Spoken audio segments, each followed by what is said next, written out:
Question 26. You hear the manager of a care home for the elderly talking to the nursing staff.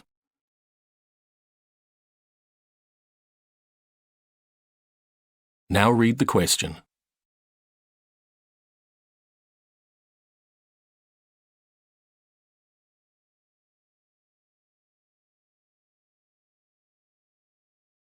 He says that errors in dispensing medication to patients usually result from Option A, interruptions while calculating dosages. Option B, a failure to check for patients' allergies.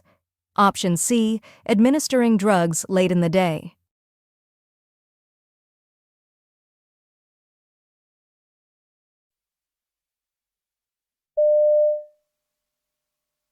Now, a quick word about the administration of medication.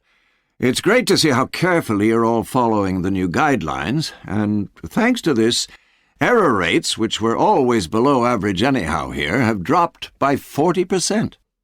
The surveys we've done also throw up some interesting findings, like mistakes being more common in the morning than afternoons or evenings. We're not sure why, but there's a clear pattern. Also, we know that being disturbed for any reason while working out and preparing doses is a common reason for mistakes. So please, try and avoid distracting your colleagues while they're doing this.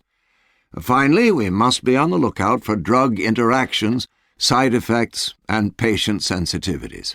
Fortunately, we haven't had too many problems of this nature, but the care needs of the vast majority of our residents are often quite complex.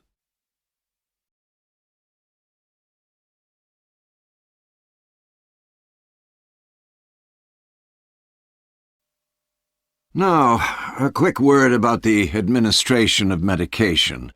It's great to see how carefully you're all following the new guidelines, and thanks to this, error rates, which were always below average anyhow here, have dropped by 40%. The surveys we've done also throw up some interesting findings, like mistakes being more common in the morning than afternoons or evenings. We're not sure why, but there's a clear pattern.